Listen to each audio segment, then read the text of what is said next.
উনি যেটা বলেছেন থিওরিটিক্যাল একটা কথা বলেছেন। হ্যাঁ, আমি যেটুকু বুঝতে পারি থিওরিটিক্যাল একটা কথা বলেছেন।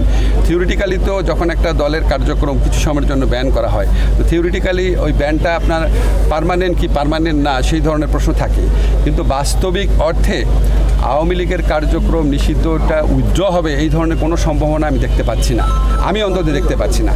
বরং আমি যেটুকু জানি যে আমাদের আন্তর্জাতিক অপরাধ আদালতে যে প্রসিকিউশন টিম আছে সেই টিমের পক্ষ থেকে সংগঠন হিসাবে আওয়ামী লীগের বিচার চাওয়ার একটা পদক্ষেপ বরং নেওয়া হচ্ছে।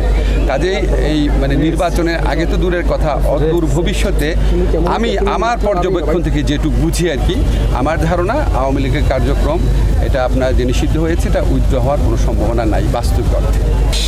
আমরা এই সরকারের দায়িত্ব নেওয়ার পর প্রথম থেকেই বলেছি আমাদের এখানে যারা ধর্মীয় সংখ্যাগুরু আছেন বা ধর্মীয় সংখ্যালঘু আছেন, আমরা এদের মধ্যে কোনো রকম ভেদাভেদ বৈষম্য স্বীকার করি না।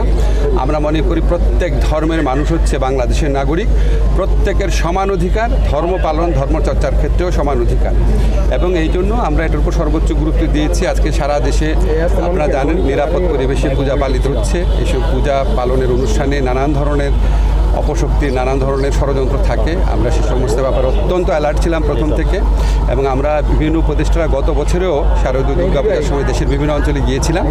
সেটার অংশ হিসাবে এই বছরও অনেকে অনেক জায়গায় যাচ্ছেন আমাদের উপদেষ্টাদের মধ্যে। আমি আজকে বরিশালে এসেছি, যদি সম্ভব হয় একটা জেলাতে যাওয়ার চেষ্টা করব। তো আমি এখানে খবর নিয়েছি যে 628টার মতো জায়গায় পূজা হচ্ছে। তো আমাদের এখানে জেলা প্রশাসন এবং পুলিশ প্রশাসন ওনারা অত্যন্ত তৎপরভাবে ওনাদের দায়িত্ব পালন করছে।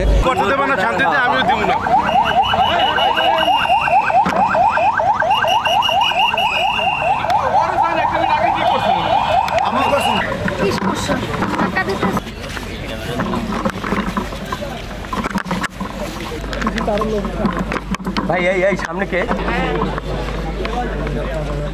ম্যাডাম একটু ঘুরেন।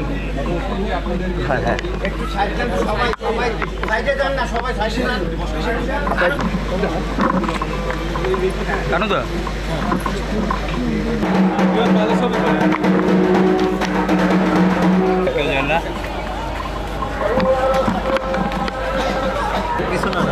এই পিছনে ক্যামেরা পিছনে অপূর্ব সামনে আবার মোবাইল ঢুকিয়ে দিয়েছে।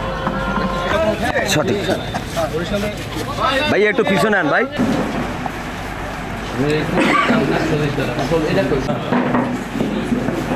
চেয়ারগুলো সরাই